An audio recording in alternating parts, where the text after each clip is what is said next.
Hi, everyone. This is Jason Barrick of Wall Street from Main Street. Welcome back to another Wall Street from Main Street podcast interview. Today's special guest is a returning guest. We haven't had him on for a long time because the gold and silver miners have been a secular bear market, and I don't think anyone wanted to hear about juniors at that point because we were in a cyclical bear for about 3 years.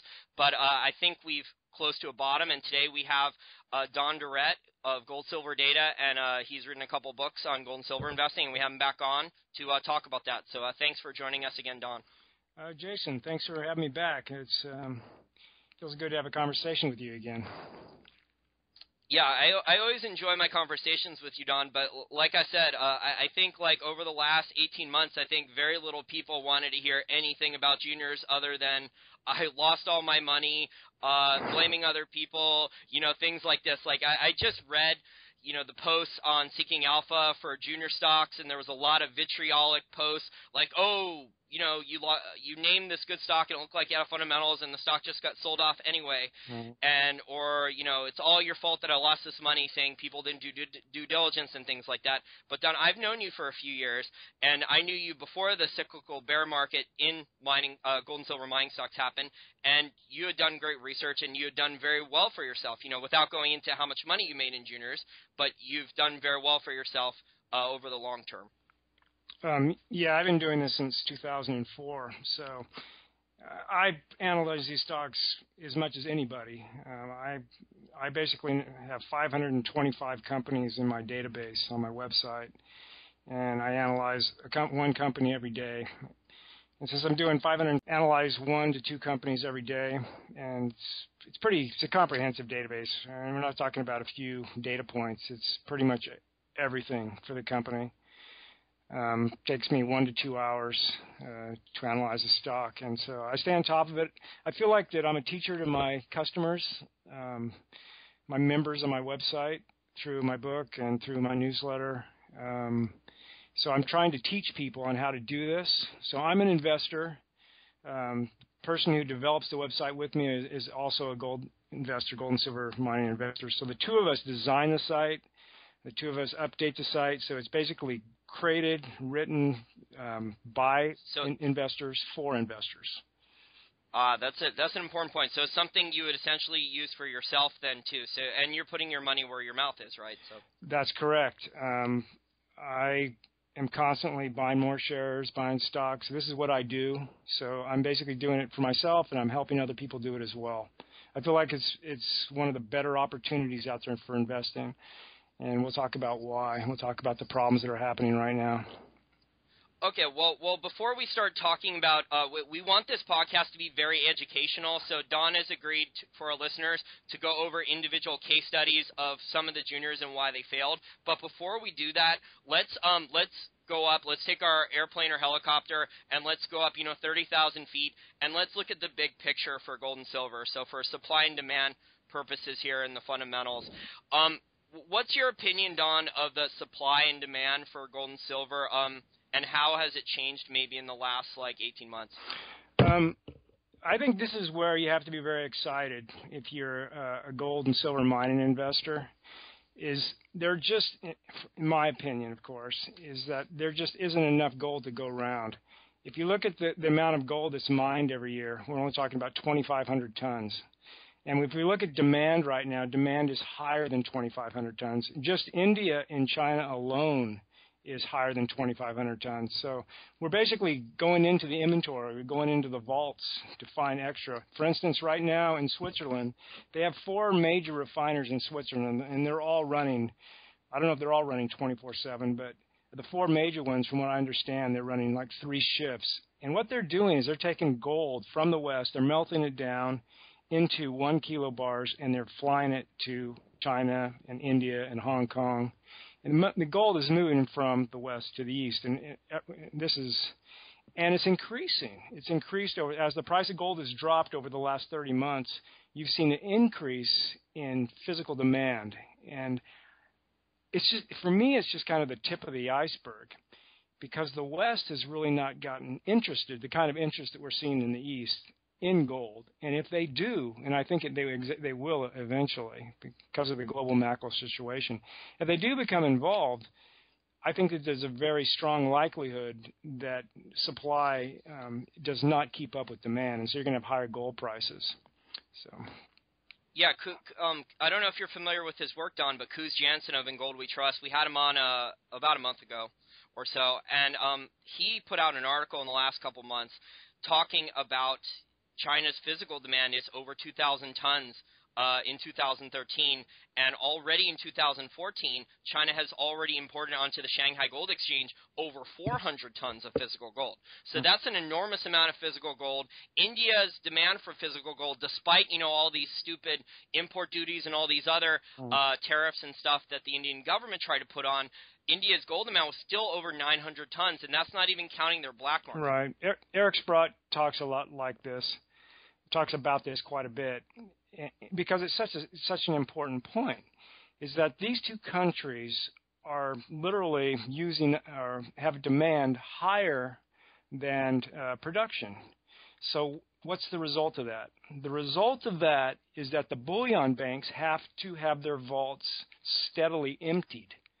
They have to. That's the only way that demand can meet supply, and that's what's happening right now. So if we get to a point where, say, one refiner in Switzerland cannot find gold to convert into 400-ounce bars into 1 kilo bars, if they can't find any 400-ounce bars, the world's going to know it overnight, and the price of gold is going to go up. And that's just one example. You could also have, for instance, in the COMEX, you could have somebody demanding delivery on the COMEX, and COMEX doesn't have enough gold. LBMA in London, the same thing. So we have the potential for that to happen. They'll just get the miners to get into hedging programs, or they'll just take the gold from GLD.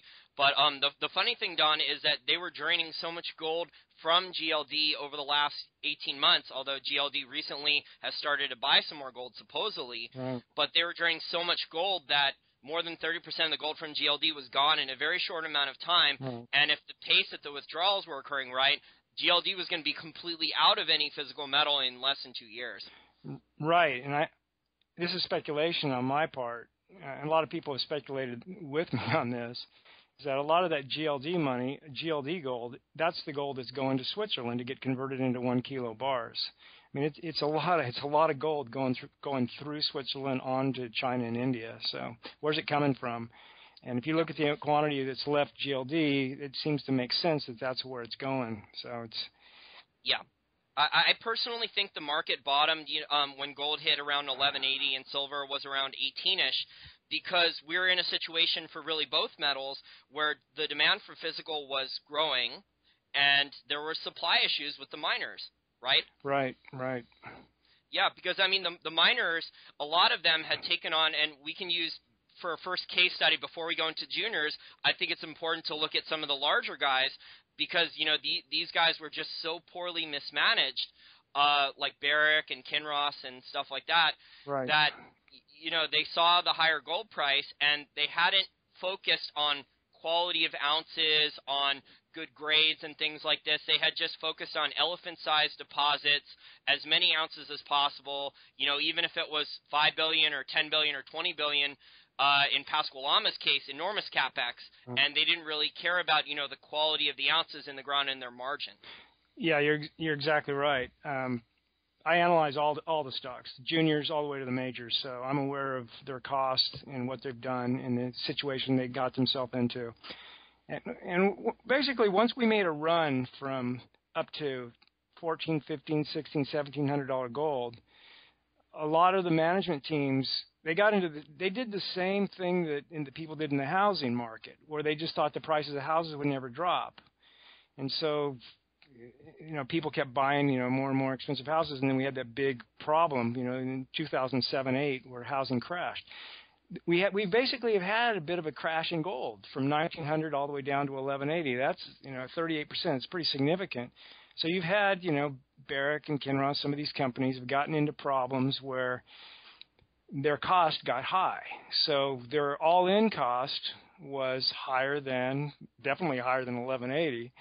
But right now we're at 1,350, and a lot of these companies are barely making money, or they're losing money, or they're breaking even. So Barrick, they've been on a selling binge, but I think they've been throwing the baby out with the bathwater, because they should have kept some of these projects. They don't tend to have a futuristic viewpoint. They're very short term. For instance, those projects that they're selling, how valuable are they going to be at $2,500 gold? For instance, Silver Standard just basically stole the Marigold open pit project. It's a 200,000 ounce project with all-in costs around $1,000. I forget, a major basically sold it to them. The cash flow for Silver Standard is going to be amazing on that project.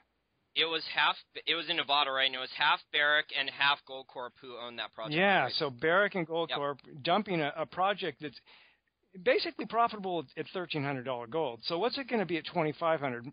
I think that's a game changer for Silver Standard. Marigold is a long life mine. It's 200,000 ounces, and they said we don't want it. And that's just one of the projects that Barrick has got rid of. And the reason why is because they're trying to lower their cost because they got they kind of got out of control. Their break-even point. Too much debt. Yeah, they're trying to get their break-even point lower, and they're trying to basically strengthen their overall health of their balance sheet. And this is another thing that's fascinating to me, is it's such a short-term viewpoint. I firmly believe that by the end of this year, gold's going to be over 1,500, and that's conservative. It's going to be over 1,500, and we're not. If we bounce under 1,500 going forward, I think it'll be for a short term.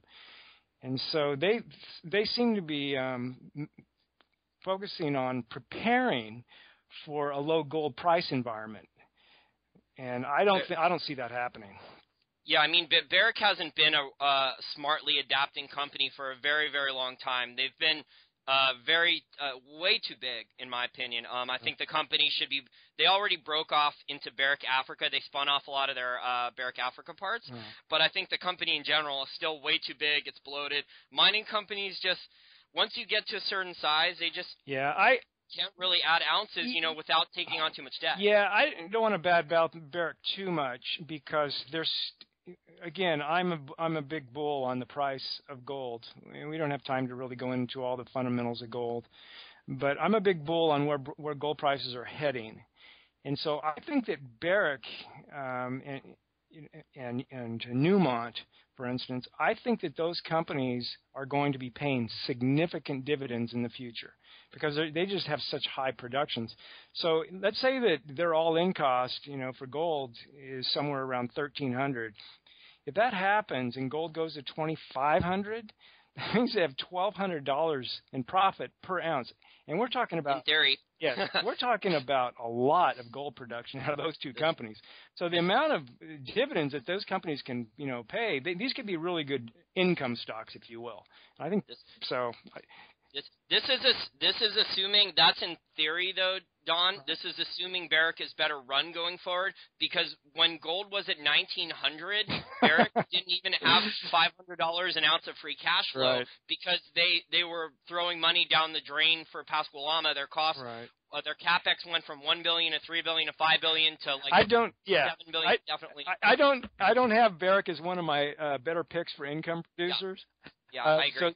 So you make some good points about them. But my point is that this company is probably down the road, if you will, long term, is probably going to do pretty good, especially on the income level. We'll have to wait and see. I personally think the better dividend gold stock will be Franco-Nevada because their costs are fixed. And they have a lower cost of capital than regular base metal miners like Vale went to them and gave them a real sweet deal if you have a much higher gold price. Although at these gold prices, that deal, the Goldstream deal that they did, doesn't look as good. But at a much higher gold price, it's a really sweet deal. So anyway, though, Don, that's pretty good insights for Barrick. But let's go down to your real specialty here. And you wrote in your book, and you reminded me of this, that you only put what percentage of your assets in juniors, because I think it's important for our listeners here that you should not go put all of your risk capital in mining stocks into juniors. Yeah, exactly. I by the way, my book, the 5th edition, is going to be out in about a month. So I would, for the listeners out there, I'd hold off and wait until the 5th release is out, the 5th edition, so it's just 1 month away. So I use a pyramid approach where the foundation is going to be bullion and in the majors, and then as the pyramid goes up, the middle is going to be the mid tiers, and then further on up is going to be the juniors. And so so you want to make sure that you're weighted in the less risky. So I'm probably 40% in the mid tiers and the majors. Now, a lot of people, and that's a little risky. Some people you want to be 50, 60% in bullion and majors and mid tiers, more of the stronger companies, and maybe only 40, 25% in these juniors. But I'm 60% in the juniors, just because I'm looking for high returns. In my book, I say that I want 500. My goal is at least 500% return, and I'm looking for companies that each of my investments. You're looking for the next First Majestic Silver? Exactly, I am looking, and especially right now in this downturn, there's a lot of companies that have potential 25 baggers that are legitimate potential 25 baggers. So yeah, I am looking for that. But even in the majors, in that, when I got into those early, so I have 3 gold mutual funds. I actually expected those to be 5 baggers because I got in early. All of my investments have been in point forward. I basically don't do an investment unless I expect to get a 5 bagger. So that's my minimum. And so I'm looking for high returns. That's why I have 60% of my money in juniors. But for most people, I recommend in my book, that's a risky way to go. And don't do 100% juniors. Don't do 75% juniors. It's just too risky. Make sure you have a foundation. And if you're going to go ahead. If you're going to check your account every day too, and have that high a percent, you're very disciplined, Don. So if as long as you're not checking your account value every day, right, you can probably have a higher percentage in juniors. And as long as you've done good research and made sure that the company has solid fundamentals compared to other juniors, maybe. Then you could probably have more percentage in juniors, but most people are going to, and we've had, unfortunately, some bad consulting clients who wanted nothing but juniors when the gold price was going up through 2011. They were making humongous returns. They were making many hundreds of percent. I made 600% returns on First Majestic Silver, over 400% returns on other juniors in less than 3 years before the 2011 cyclical bear market began. But, some people – when things go down a little, they check their account every day and they're going to panic sell, or they just want more riskier and riskier stocks. Like you said, the analogy you said about more expensive and expensive homes, higher risk. Right. The other point that I want to make, besides creating some balance in your portfolio, is that I recommend do not invest in a single stock more than 3% if it's a junior. If you have a junior, do not go over 3% of your portfolio. And I usually don't like to go higher than 3% unless it's a mutual fund, an ETF, or bullion. So I recommend 1 to 3%, and 3% is actually pretty high, especially if you have a pretty big size portfolio. But a lot of people, if you're going to invest in juniors, and they're all basically risky. We're talking about gold and silver mining. None of them are guaranteed. One mine can have a problem. You never know what's going to happen. But if you invest, you want to be able to lose that stock. That's my philosophy. Is that any stock that you own, you want to be able to lose it, 100% loss, and it not impact you. So if you stay in the 1 to 3% range, then it's not going to hurt you. And so that's how you limit your risk. So you're taking very well calculated. You're taking high risk, but they're very well calculated in the risks that you can live with in a more diversified portfolio. Yeah, most of my potential 25 baggers or higher, I'm only 1%. 1% of my portfolio. Maybe 1 to 2%, depending if I like it or not. So if it doesn't pan out, but I only need if I do 25 stocks that are potential 25 baggers, and they're all pretty.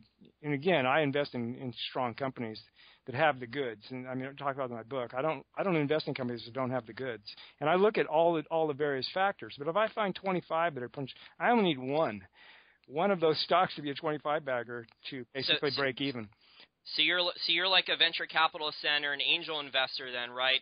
who is going to put his money into 10 or more higher risk types of companies, right? And Right. if you have one home run, one Facebook or one Twitter or one of these, technology companies, Right. then you're going to more than make your money back, even if the rest of them all go to zero. Yeah, especially right now where you have this incredible downturn. That's the reason why I have so many. Right, in my newsletter that's coming out next month, I actually am listing 32 stocks. 32 stocks that basically have that kind of potential return that I like. And I actually own, I think, 30 of the 32 that I'm putting in there. So, yeah, right now it's unbelievable how cheap these stocks are. Okay, well, now let's get into the more educational part. Let's go through some case studies here. Let's do the bad companies first. Let's show maybe some of the errors where the management team went wrong or the people who did the financing for the company went wrong. We talked about 3 companies here, and maybe you can add them more and you can make some comments on them. We could have some discussions on them. Talked about Jaguar Mining, Holdra Silver, Colossus, and any other companies that you think are good case studies for bad decisions by a junior management team. So our listeners can learn maybe, what to look out for and what management teams will do wrong. Okay, sure. We can look at these 4. So Jaguar Mining, what got them was debt and their cash costs. So as the price of gold dropped, Jaguar got into a situation where they didn't have their cash costs were higher, their all-in costs were higher than the price of gold. And so they started losing money, they started bleeding money, they started losing money every quarter because the price, Jaguar was probably, I don't know what their break-even point was, but it was over 1,400. They needed 1,400 or 1,500. So, and we were under that for a significant amount of time, and so they did not have enough cash to overcome that because they were bleeding. And this is actually happening right now as we speak. It's happening to a lot of companies right now that are basically barely have their head above water because we're at $1,350 gold, and there's a lot of companies right now that are not making a profit. For instance, I wanted to focus on these, but I saw where Crocodile Gold last quarter lost, 20 plus million. So these companies are just, they're just barely hanging in there. And we can talk. There's a lot of them. For sure was the bottom. There's a lot of them. So Jaguar, they basically got caught with a poor balance sheet where they had too much debt, not enough cash, basically as in reserve, and that's something you need to look for. How much, at what point? And I talk about this on my book. You can calculate how long they can last. Basically, it's called the debt coverage. So how much cash do they have in cash flow before they get into trouble? And so that's happened to Jaguar, and that happened to Holdra. Now, Holdra hasn't went bankrupt. Their stock has basically just crashed. So that might not be a good case study per se. I don't think they've gone bankrupt. Do you have any news to that? The note holder, I don't know if the note holder has taken it in yet, but I think they're deciding what to do. Yeah, they're in really bad shape. I did research them about a month ago. They were in really, really bad shape. But I don't think that they've. But they had an excellent deposit, was super high grade, but the CE they took on a lot of debt to bring the mine into production very quickly, and they couldn't execute things exactly on time. There's sometimes at a lot of mines, especially if it's the company's first mine, there's going to be problems bringing it online and delays. Right. It's not going to come in on time and on budget. So and then you had a declining silver price too, which is a double whammy. That's a good segue into Colossus. Colossus was building their mine, and everything seemed to be going well. And then they had a flooding issue, and they had to raise more money to buy some new equipment for the flooding. And that was the beginning of the end for them. It turned out that the market was basically valuing in perfection, that they were everything had to absolutely not have any problems at all. And once they had these cost overruns, the markets, basically people started selling, and the stock just started going down, down, down.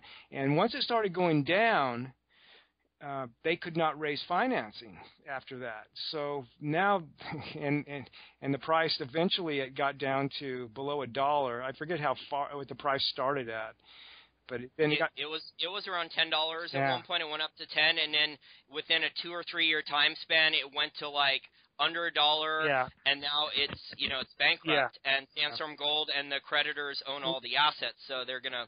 Yeah, one thing that's fascinating about Colossus, and this was a good case study, was how fast it happened. Colossus literally went bankrupt in about 3 months. Once the price dropped from about $2 to $1 pretty quickly, and then once it went under $1, within 3 months they were bankrupt. And the people that were, their financiers, the people who were loaning them money, basically said, no, we're not going to help you finish this mine. And they had they didn't have a choice. They basically went bankrupt. And so that's for risk.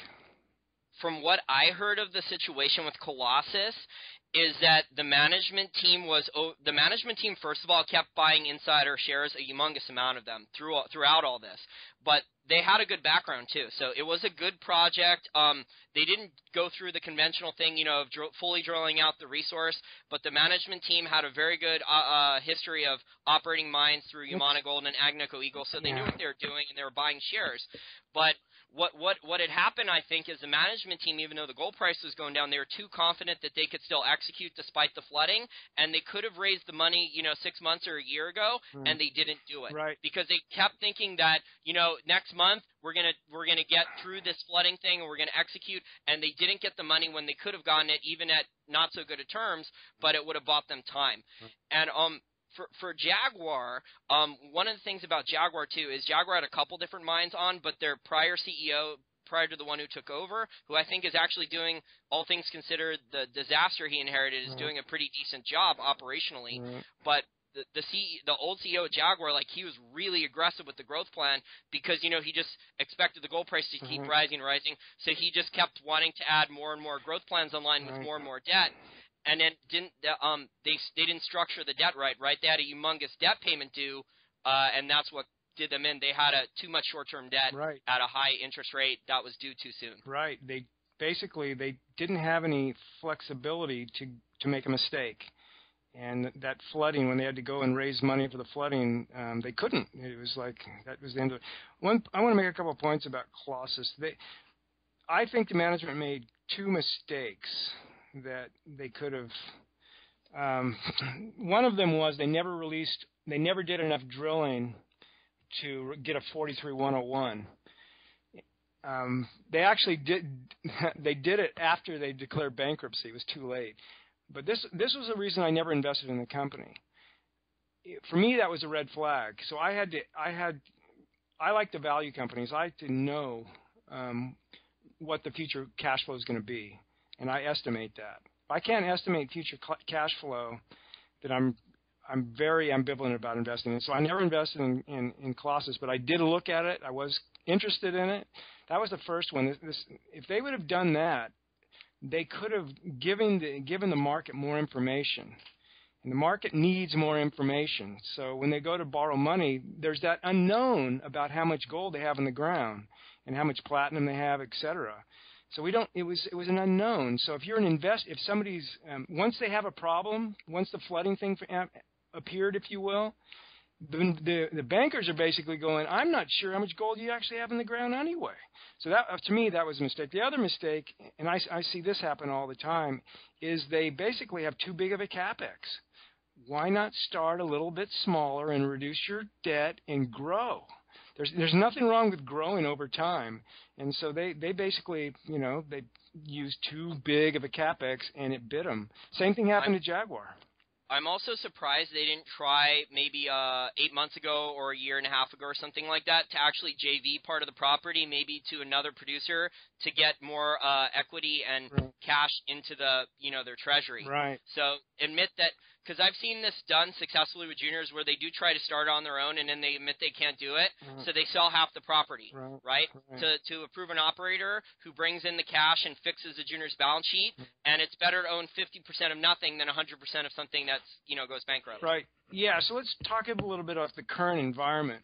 So in the current environment, we have a low gold price. So not low, but $1,350 it definitely isn't high. It's not super profitable. Yeah, I understand what you're saying. Yeah. And so people are looking at projects that have all-in cost at $1,200 or less, because people aren't really expecting, gold to go under $1,200, and there isn't a heck of a lot out there under $1,200. So people are looking at economic projects, both projects on the board that people are going to, build, if you will, and projects that are, companies that are currently, mining, and that's really what's driving a lot of these stocks. And so, companies that don't have these really solid economic projects are not thriving right now. They're really getting butchered. In unknowns, any unknown right now, gold in the ground right now has very little value. All of the project generators, for instance, they have gold in the ground, but they don't really have a plan to get that gold out of the ground. So the project generators are getting hammered. And then companies that have long-term projects, even if they're, 2, 3, 4 years away, they're getting hammered because they're not close enough to production, unless it has a low capex and it looks, really, really low cost. Like, for instance, True Gold. True Gold's doing really well right now. And one of the reasons why is because of the economics of the project. So sometimes the economics of project.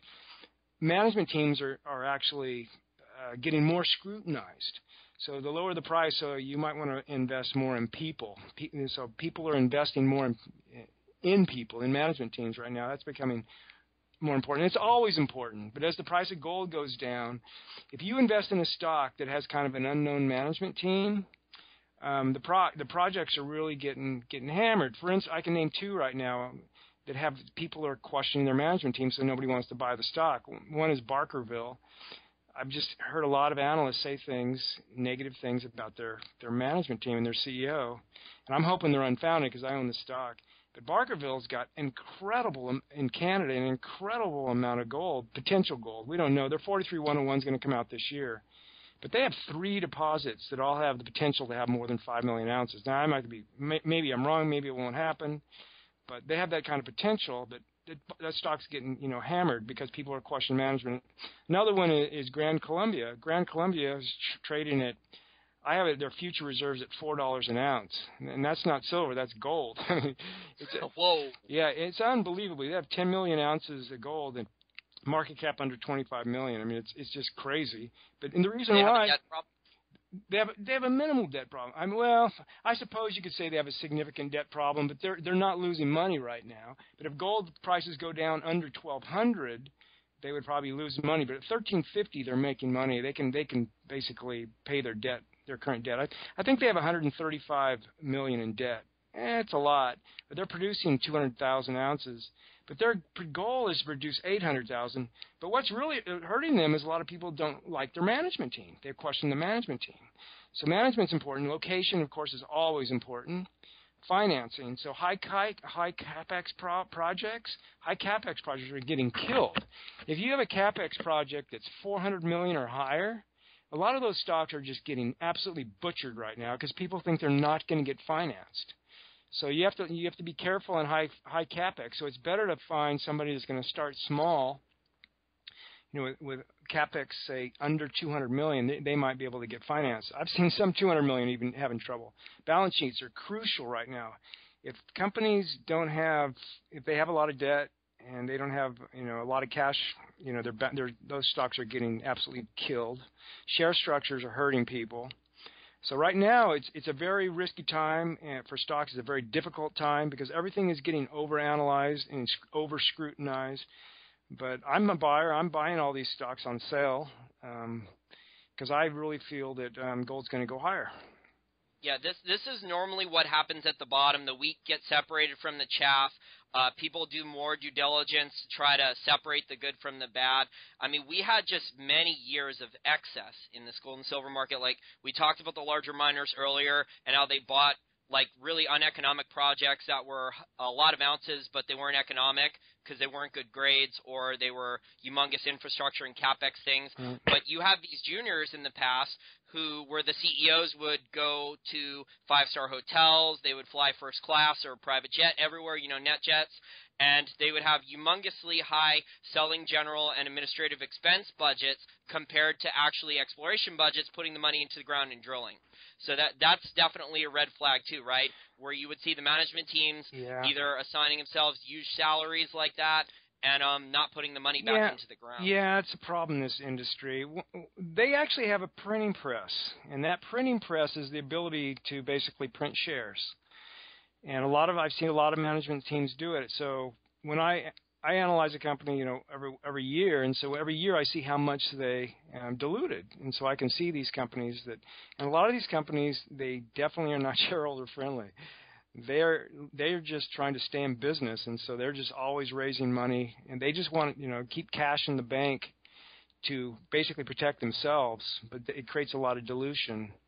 When the cash, basically they use that cash just in case the price of gold goes down. And so they're protecting themselves versus protecting the shareholders. I want to mention something about grade. You mentioned about uneconomic projects, and a lot of people say grade is king. Well, grade can be king if the project's economic, of course. But you have to look at it's really free cash flow is king. So grade can turn into free cash flow, definitely. But it's really the economics of the project. And then what are the economics of the project at different price points? People tend to focus too much on certain price points and ignore the potential in a company. For instance, myself, I don't chase drilling results. I chase cash flow. A lot of people like to chase exploration plays. For instance, a couple big ones right now, and I kind of like these stocks too. One is Nova Resources, and the other one is Caden Resources. These companies have a lot of potential, but how are they going to monetize? The key is how are they going to monetize that gold? Right now, they're just drilling. So for me, are you going to chase that? Are you going to chase the drill results and see how that manifests, or are you going to chase free cash flow? And how do you identify what is free cash flow at what price point? To me, I always look in the future. So what is free cash flow going to be at $2,500 gold? Now, most people say, well, Don, $2,500 gold, we're never going to get there. Well, I'm looking out. You can't invest in the short term. For me, the future is 3 to 5 years into the future. So I invest today for 3 to 5 years into the future. And my feeling is that in 3 to 5 years, gold will be $2,500. So if you find a company that has, maybe it's not an economic project at $1,300 gold, but if they have enough cash in the bank, or if it's a late stage development, and they haven't even started financing it yet, but they're going to finance it in 2 or 3 years, at that point in time, it's going to be highly economic. And the potential cash flow, and it can be a very, very cheap stock because people go, oh, I don't want that. That's not economic at $1,400 gold. But down the road, it could be incredibly economic. So it just depends then on the forward thinking. So if you're a mid-tier producer like a New Gold or someone else, and you have a lot of cash on your balance sheet, you're generating free cash flow now because you're a lower cost. Right. There's a lot of bargains to be had if you're willing to buy now and just wait on a deposit if you bought it 2 to 3 years from now at the right gold price. Right. A&V is an example of what I was talking about. A lot of people, are nervous about A&V surviving, and they might not make it. You mean Allied? Yeah. For listeners who are not familiar with the symbol, Allied Nevada, right? Yeah. It seems like everybody knows A&V, but yeah, Allied Nevada. They have potential to produce 800,000 ounces for 25 years. Now, they are going to need there is risk with the stock, but because they have a lot of debt. So, yes, a lot of high risk. But if you look out into the future, if they survive, that's the way I look at it. So a lot of these companies, yes. So I don't invest a lot in these companies, although I think Allied Nevada, I forget how much. I think only 1%. Allied Nevada, if they make it, if the price of gold this year, if the price of gold just stays right at $1,350, they'll be okay, but they're not going to do, their stock's basically not going to go anywhere. I mean, it's about $6 a share right now, but if we stay at $13.50, they'll probably end the year at $6 a share. And if the price of gold goes down to $12.50, Allied Nevada will go down to probably $4 a share, because it becomes a much more risky stock. And if gold goes down to even lower than that and stays there, Allied Nevada could go bankrupt. So you have that kind of risk. But at the other end of the coin, if gold goes up to $1,500 today, they're going to start looking. They have that project, which I think their Hycroft mine is one of the best mines in the world. And so if they can, it's in Nevada, right? Yeah. So it's geopolitically safe. Yeah. Well, the thing I like so much about the Hycroft mine is they have so much silver offsets, and I think the price of silver is going to go higher. So they're using their silver to lower their cash cost on their gold. So that 800,000 ounces, the overall cash cost should be under $1,000, and it could be much, much lower than that. So we're talking about 800,000 ounces, and that $1,000, that should be their all-in cost, which that should be down the road. Now it's going to take them a while, of course. They're going to produce about 250,000. They need about $600 million, I think, to expand from the 250 to 800,000. So they need a big chunk of money. But if things start going in their way, their favor, the upside potential is excellent for that stock. So a lot of people, that's too high of a risk. But that's the nature of this business. You just have to take the risk and see where it goes. That's the way I look at it. Yeah, I mean, as long as you're diversified to a certain point, it's about balancing concentration and diversification and not trying to time the market perfectly. So if you're buying a portion of your position at Allied Nevada now, and maybe the gold price does drop, but they get more financing, maybe from a larger gold miner, right? Maybe they have to sell part of their project off. Who knows? Maybe they have to sell a portion of it, or sell a gold stream or a silver stream or royalty or something like that. I think they've already sold a portion to Silver Wheaton, but maybe they sell a little more of a silver stream to Silver Wheaton, right? To raise the financing to stay afloat, and then the market turns. I personally think we've already made a secular bottom in gold and silver prices.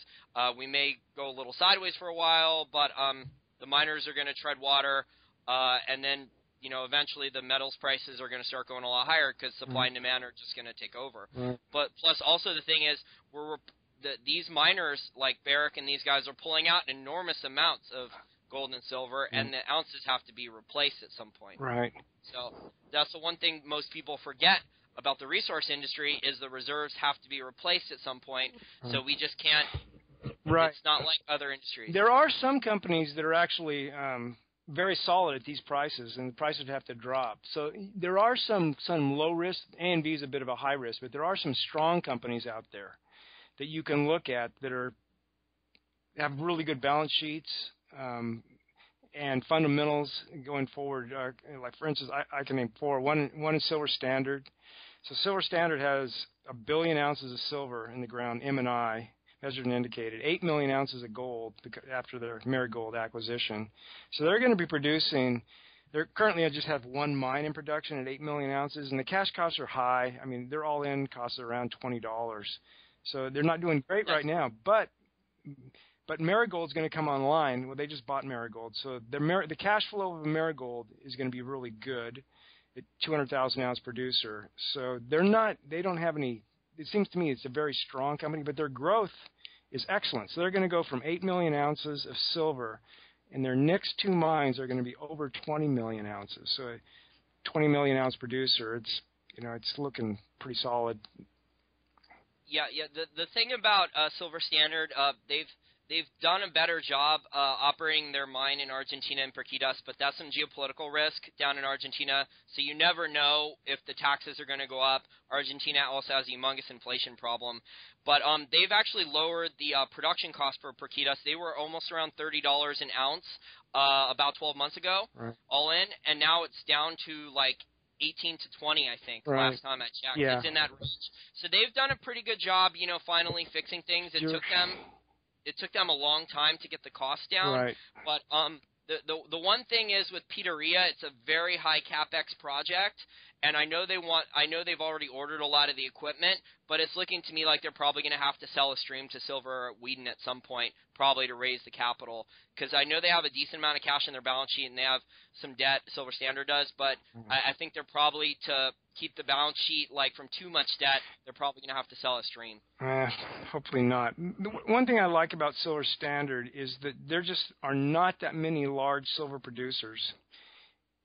So if the price of silver goes up, let's say it goes north of 50, which I'm expecting, there's not going to be a lot of options out there. So Silver Standard is going to get healthy in a hurry because their stock price is going to go up, and they're going to be able to raise money pretty easily.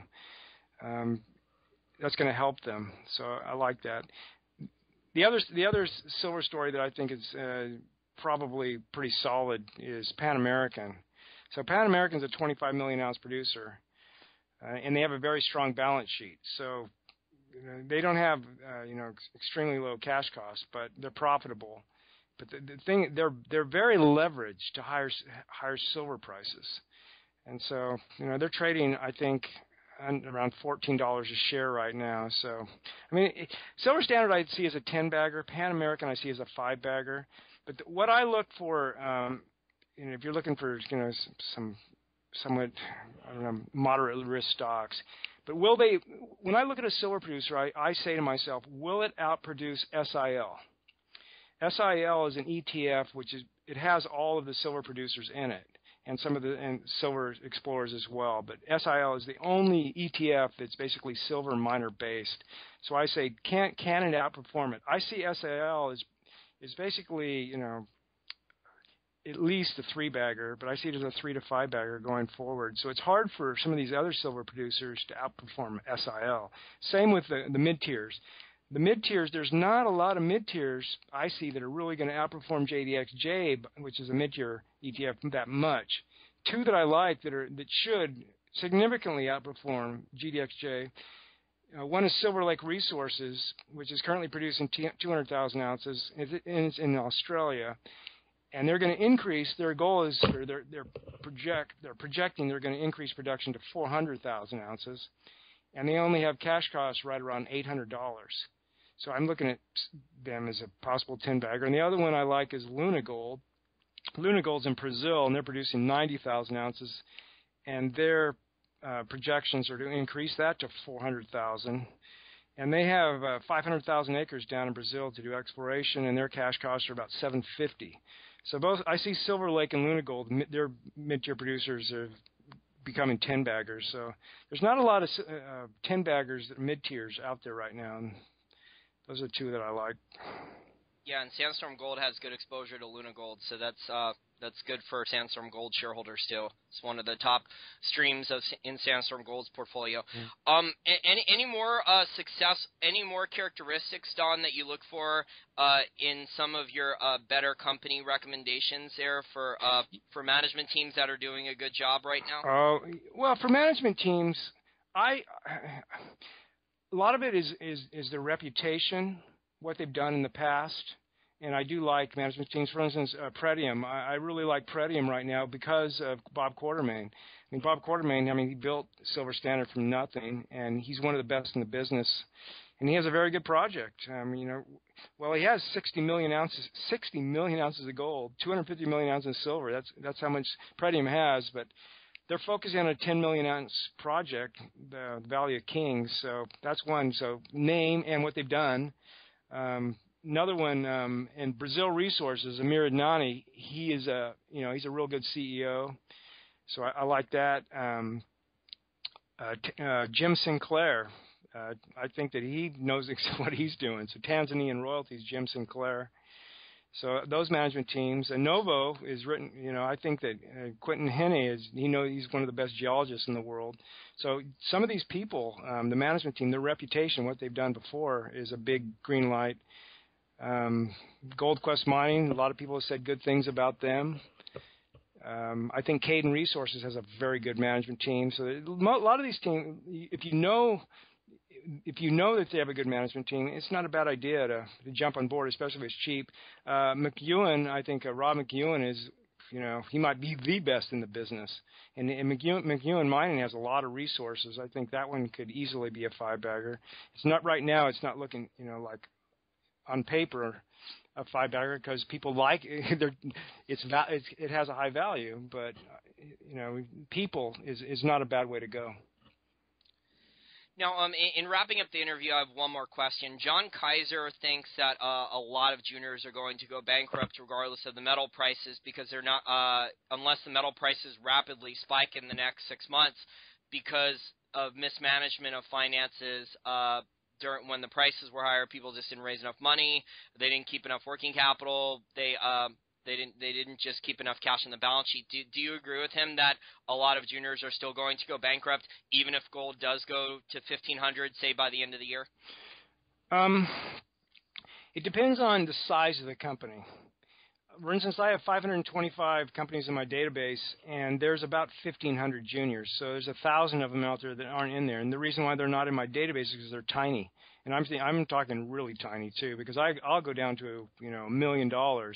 As long as a company has a company presentation, and the company presentation basically is sharing all the information that I need to analyze that company, and it has a project that they don't just have a couple drill holes, and they have a story, I'll probably add them to my database.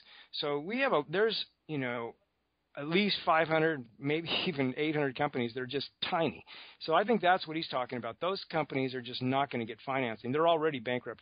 You need at least, I think, $1 million just to stay in business. So if you can't raise $1 million a year and you're broke, you're probably toast. So he's probably right that we're probably going to lose about a third, but most of these are just tiny companies. I'm not seeing bankruptcies in the companies in my database this year. I'm only seeing in my database, I would say only maybe 1%, something like that. When I go to analyze them, that they're bankrupt. It hasn't been a bloodbath. Now, what I can say is a lot of these companies are on the verge of bankruptcy. A lot of them don't have any cash. I've seen some, they have $10,000 in cash, $50,000 in cash on their financial statement. So they're basically broke. And so I see a lot of that, and maybe it will turn into a bloodbath. But I don't see I don't see a lot of these juniors. I'm hoping that they don't all go bankrupt. The ones that have good properties, because I think things are going to start to get a little bit better as the price of gold goes up, and they might be able to, get a financing. Talk to me in a year, and we'll see what kind of bloodbath. I'll tell you if my database is shrinking. Yeah, in terms of like those companies surviving, I mean, even if the management team doesn't take a salary or they pay themselves in shares and dilute the shareholders to oblivion, they still have to pay their humongous regulatory fees, right, for listing on exchange and things like this, and those are not cheap. So that's where, so even if they're not putting money back into the ground, which a lot of companies haven't, they've canceled their drilling seasons for over a year now, right? What I'm worried about is companies with great projects that have been developed that could go bankrupt. I mean, companies like, say, Grand Columbia, I mean, they do have, $100 million plus debt, but I hope they survive. Another one is Aetna Resources.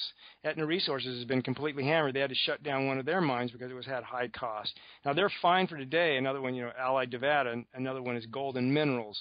So I have a lot of these. I've owned a lot of these stocks that are barely hanging on. Crocodile is another one. I mean, so there's a lot of these stocks that are producing right now that are just barely, hopefully by, say, midsummer, we start to see a nice increase in gold. Too bad we didn't have time to talk about gold price, because I wanted to talk a little about what's happening in April.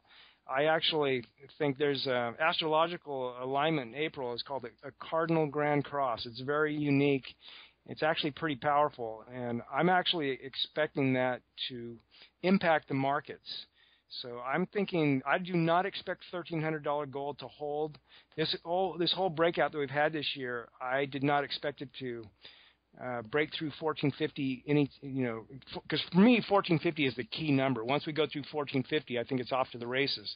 And a lot of people have said that the low is in, and start investing your money. We've put in a gold cross, right, on the charts technically, right? Because the 50-day moving average just crossed over the 200 this week, right? So. Yeah, but until we get past 1450, I'm basically a skeptic on the breakout. And I don't think $1,300 gold is going to hold in April. And so the key here is, does 1180 hold? And I'm hoping that it does. I think it will, but we'll have to wait and see. But once we get through April and May, I'm I'm thinking we're going to be looking pretty good. And then all these companies that are highly, highly leveraged to the price of gold and silver could really, really take off.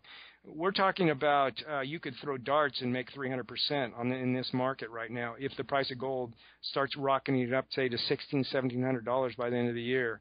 People are going to be making a lot of money. Yeah, that's what happened after the 2008 crash. If you bought a lot of different mining stocks, as long as you didn't buy a couple that went bankrupt, if you bought the ones that survived, a lot of them went up over 100%. But in terms of the juniors right now, I don't know if you went to PDAC recently, but I listened to some interviews from people who went there, and from what it was sounding like, Don, foreign high net worth investors, people in Asia and in other countries where the economy are not doing well, they're being destroyed with higher inflation and currency wars and things like this, and private equity firms, these groups are looking to buy with cash, 7 or 8 figure projects.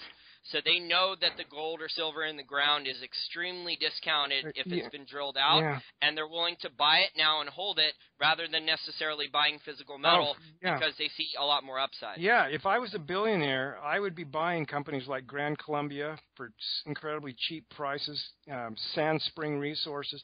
These companies are trading for under $30 million, and they have potential cash flow in the 6 digits, and the potential is unbelievable on these companies. That's what I would be buying if I was a billionaire. I'd be buying gold mines.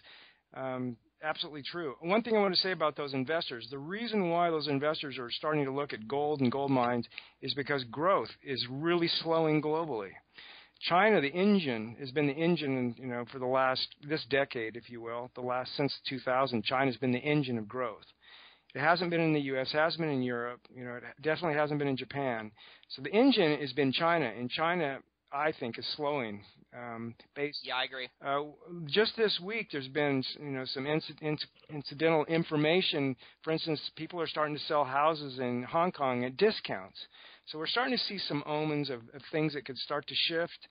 Also, the copper price. That's a big price. There's lots of little omens, lots of little factors. I call that crash. Yeah. And what's happening in the U.S. and what's happening in Europe, what's happening in Japan, I think a lot of people are not really taking it seriously enough. What's happened? We have never done this before. We've never printed this kind of money before. We're trying to print our way out of a recession, print our way to growth. That's what Japan's trying to do right now. Print your way to growth. I'm with Peter Schiff. I think Peter Schiff is right on the money. This type of economics is not going to work. It can't. And so it's just a matter of we're going to need to have some type of an economic correction in order to get back to a level playing field so the markets aren't completely manipulated like they are right now. You cannot value a company like General Electric. You can't, because a lot of their profits and their sales are coming about because of cheap money and coming about because of the economy is being... Government contracts, too. Government contracts, defense spending money that we can't afford to do. There's so many black swans in there. It's unbelievable. I mean, we could list 20 of them right now, potential black swans. This didn't happen 20 years ago. This is a new environment. And so gold is the one refuge. And that's why people are getting interested in this. And people are going to find out why it's the one refuge, because it's the only thing that really has tangible value. Yeah, I think inflation or deflation, I think physical gold is going to win because in a deflation, creditors, there's bankruptcy and creditors don't get paid back either, and there's counterparty risk, and physical gold, if you own it, doesn't have any counterparty risk. Yeah. So inflation or deflation, I think gold is going to be a long-term – it's in a great insurance policy and a long-term holder of value. Right.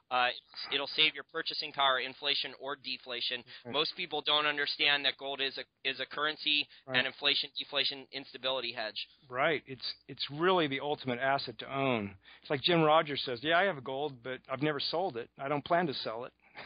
It's the ultimate asset to hold. And the reason why you should like gold or invest in gold is because gold is literally the global currency. It's the only global currency. You could take gold to any country in the world and walk in and sell it and exchange it for cash. And it's the only one that's like that, and there literally is not that much of it. So Yeah, people are not getting flooded with gold like they are flooded with dollars in many countries. Right. So, Don, we could obviously talk for a while. We're almost at an hour here. I think we should probably wrap this up and talk, ask the other questions and stuff when we have you back on. Okay. So, thanks again for your time, and please tell our listeners more about your website again and Sure. what you charge for your work and awesome. your book. Yeah, thanks for the opportunity.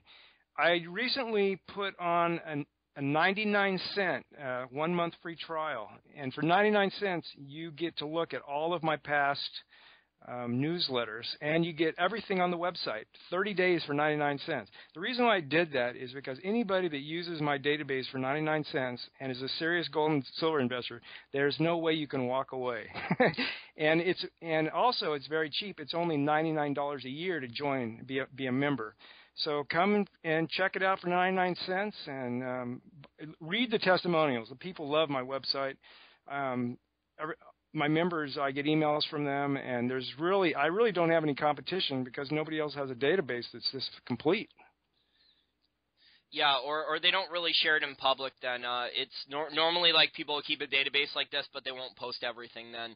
That's what the other newsletter writers tend to do. They only tend to share snippets of it then normally. It's not published all like you publish it. Yeah, I just put in my database the ability to search by country, which is really nice. So